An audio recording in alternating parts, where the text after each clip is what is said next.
السلام عليكم ورحمة الله وبركاته. اللهم صل وسلم وبارك على سيدنا محمد وعلى آله وصحبه وسلم. استغفر الله العظيم من كل ذنب عظيم. رب اغفر لي ولوالدي وللمؤمنين والمؤمنات الأحياء منهم والأموات. ازيكم يا أحلى مستغفرين في الدنيا وأحلى مصلين على الرسول ويا أحلى صايمين. كل سنة وإحنا دايما إلى الله أقرب وإلى الله مستمتعين بالعبادة، ودايما يا رب كده محققين كل أحلامنا جميعا إن شاء الله. هنتكلم النهاردة عن الاستغفار. يعني ايه استغفار؟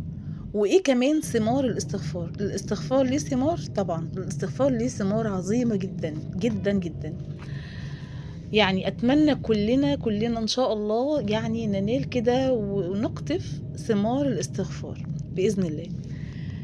الاستغفار، من لزم الاستغفار جعل الله له من كل ضيق مخرجا ومن كل هم فرجا ورزقه الله من حيث لا يحتسب. الاستغفار، وقلت كتير وهفضل أقول، هو بداية حياة جديدة، حياة سعيدة. الطريق إلى الله هو طريق السعادة. ربنا سبحانه وتعالى لما بيكون عايز خير للإنسان بيوفقه للاستغفار. لما يكون الإنسان من جواه عايز كده، ربنا أعلم باللي في القلوب، ربنا عالم بكل إنسان جواه إيه. وربنا لما بيريد بشخص خير بيوفقه للاستغفار. اولا يعني استغفار، الاستغفار ان انا اقول استغفر الله العظيم وخلاص؟ هل هي كلمات برددها او بنرددها او بنعمل منها اعداد وبس؟ لا، الاستغفار هو اني بطلب من ربنا ان هو يغفر لي، بطلب منه المغفرة، بطلب منه العفو عني عن ذنوب عملتها. الاستغفار لما بردده وبكرره هو انا بطلب من ربنا ان هو يمحو ذنوبي، يشيل عني ذنوبي، يعفو عني. ده اللي انا بطلبه من ربنا. بنفضل نستغفر واحنا بنستشعر الاستغفار. طبعا جوانا النية بنستحضرها. احنا بنستغفر ليه؟ بنستغفر علشان عايزين ربنا يغفر لنا. طبعا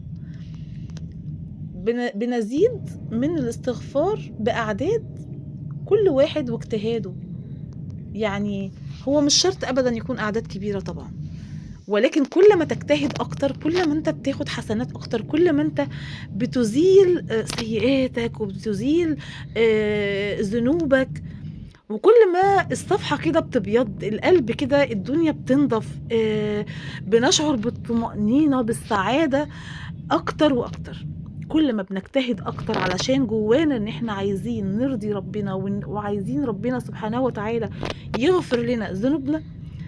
ولما بنوصل مع الاستغفار ربنا سبحانه وتعالى بيقبل مننا الاستغفار ويمحو عنا الذنوب. خلاص ساعتها وقت ما بتشعروا بالطمأنينة جوه قلبك كده، جوه قلوبنا نشعر بالطمأنينة، نشعر بالسعادة، بالهدوء، بالسكينة. اعرفوا وقتها ان دي من اول ثمار الاستغفار. دي من اول ثمار الاستغفار. الاستغفار طبعا ليه ثمار، ليه ثمار جميلة. يعني اولا الاستغفار، اول حاجة طبعا ربنا سبحانه وتعالى بيمحو عننا ذنوبنا، بيغفر لنا ذنوبنا، ودي لوحدها حاجة عظيمة جدا. يعني تخيلوا كده لما احنا ذنوبنا دي كلها خلاص اتشالت، ما بقتش موجودة، بقت صفحة بيضة كده ونظيفة عند ربنا سبحانه وتعالى، بدأتوا طريق وحياة جديدة. يبقى أول حاجة ربنا سبحانه وتعالى بيكفر عننا ذنوبنا دي وبيمحو خطايانا كلها. ذنوبنا مهما كان الإنسان ذنوبه إيه، ربنا سبحانه وتعالى بيحب العبد اللي بيلجأ له، اللي بيرجع له، اللي بيطلب منه فعلا بصدق إنه يغفر له. هو ده معنى الاستغفار. ده الاستغفار، إن أنا عايزة ربنا يغفر لي ذنوبي. فمن أول ثمار الاستغفار عند ربنا سبحانه وتعالى إن هو يمحو لنا الذنوب، يغفر لنا، فنشعر بالسعادة والطمأنينة والهدوء والسكينة. يعني بيبقى شعور عظيم طبعا جدا، شعور عظيم جدا. هتحسوا فعلا بالفرق، الفرق قبل الاستغفار وبعد الاستغفار. طب السكينة دي جت منين؟ الطمأنينة دي جت منين؟ السعادة دي جت منين؟ جت من الاستغفار. جت من الاستغفار اللي هو ملازم لساننا، اللي هو يعني كده لساننا كده دايما كده عامر بالاستغفار طول ما احنا واقفين بنعمل اي شيء، حتى لو مفيش في ايدينا سبحة. هو احنا لساننا خلاص اتعود ان احنا بنستغفر. تمام. طيب ربنا سبحانه وتعالى لما بيغفر لنا ذنوبنا وبينقي قلوبنا وفعلا بنوصل للشعور الجميل ده، ربنا سبحانه وتعالى بيزود لنا رزقنا وبيجعل البركة في حياتنا من الاستغفار. طبعا من الاستغفار ده من أعظم العبادات إننا نستغفر ونشعر بجمال وحلاوة الإيمان من خلال الاستغفار. وقلت هو ده البداية للأعمال العظيمة بقى كلها اللي احنا بنتقرب بيها إلى الله. فالبداية بالنسبة لنا هو الاستغفار. احنا بننظف كده الصفحة بتاعتنا من ذنوبنا، بننظفها خالص، بنخليها بيضة كده وناصعة. انتوا متخيلين بعدها ممكن بيحصل ايه؟ ربنا سبحانه وتعالى لما بيرضى عن الإنسان بيدهشه بعطائه.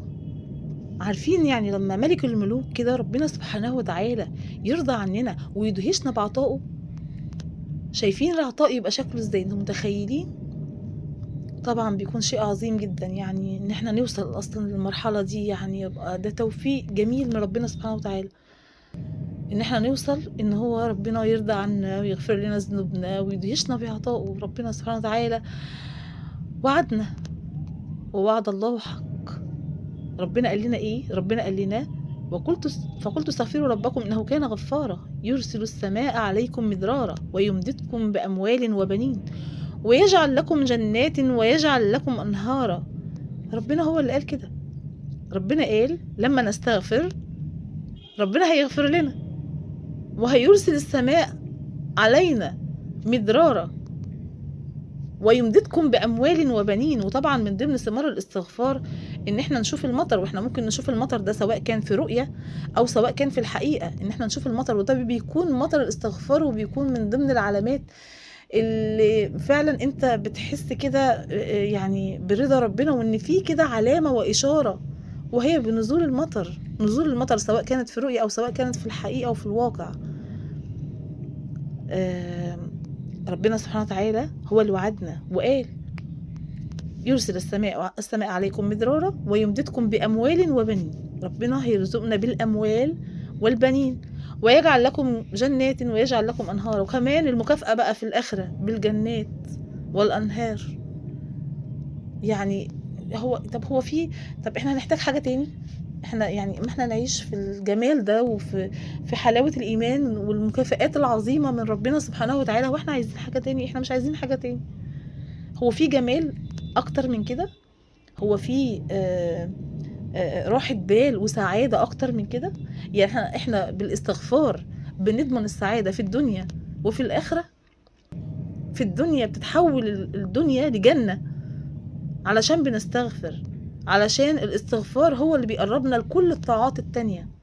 الاستغفار هو اللي هيخلينا نشعر بالسعادة واحنا بنصلي، نشعر بالسعادة واحنا بنذكر ربنا. الاستغفار اللي هيوصلنا لما صفحتنا تبقى بيضة كده ونحس كده ان احنا عندنا سكينة في قلبنا وهدوء وسعادة، وكل ده هيوصلنا ان احنا نعمل كل الطاعات اللي ترضي ربنا. هنعمل خير كتير مع الناس. لو كنت حتى بتعمل خير قبل كده هتعمل اكتر واكتر. هتبقى عايز ترضي ربنا في كل وقت اكتر واكتر. طب هو في سعادة وجمال كده؟ وكمان ربنا يكافئك في الدنيا ويكافئك في الآخرة. طب هو احنا هنبقى عايزين ايه تاني؟ بتهيألي كده مفيش سعادة أجمل من كده. ربنا سبحانه وتعالى كمان وعدنا في القرآن الكريم وقال ايه؟ وما كان الله معذبهم وهم يستغفرون. اللي بيستغفر ربنا مش بيعذبه. ربنا اللي قال لنا وعدنا بده. ربنا وعدنا في القرآن الكريم وقال لنا كده: ابدأوا وامسكوا سبحتكم وابدأوا استغفروا بقلب كله كده يقين استشعار لحلاوة الإيمان اللي هتحسوا بيها وحب الطاعات وكل شيء جميل هتحسوا بيه. ربنا يا رب إن شاء الله يوفقكم للصح وللخير، ربنا يجعلني سبب في طريقكم زي ما ربنا جعل ناس تانية كانت سبب في طريقي. إن شاء الله تحسوا بجمال كل شيء هتعملوه، تحسوا بالنتيجة من كل شيء هتعملوه، في قرب من ربنا سبحانه وتعالى، في كل طاعة هتعملوها، في كل خير هتعملوه، في كل استغفار هتقولوه هترددوه. ربنا يجعلنا كلنا سبب لبعض، ما فيش حد ليه فضل على حد، الفضل دايما لله سبحانه وتعالى. ربنا سبحانه وتعالى هو اللي بيوفقنا، ربنا هو اللي بيدينا الخير، بيوقفنا على اول الطريق، على الطريق الصح. واهم حاجة احنا نستغل النقطة دي، وان احنا فعلا الطريق الصح ده ما نضيعوش ابدا، ونبدأ ونقول استغفر الله العظيم واتوب اليه، وباي صيغه استغفار هنقولها.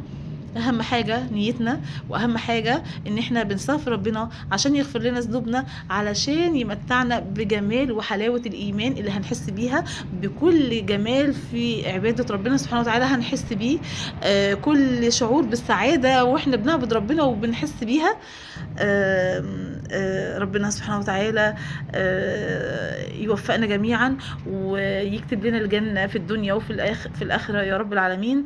ربنا يرزقكم جميعا ويرزقنا السكينة والسعادة والهدوء وكل شيء خير يا رب بإذن الله. أشوفكم على خير، ويا رب بإذن الله كده تكتبوا لي في الكومنتات ان استفدتوا ولو استفادة بسيطة، يا رب اكون قدرت افيدكم. وشكرا جدا لكم ان انتم سمعتوني، والسلام عليكم ورحمة الله وبركاته.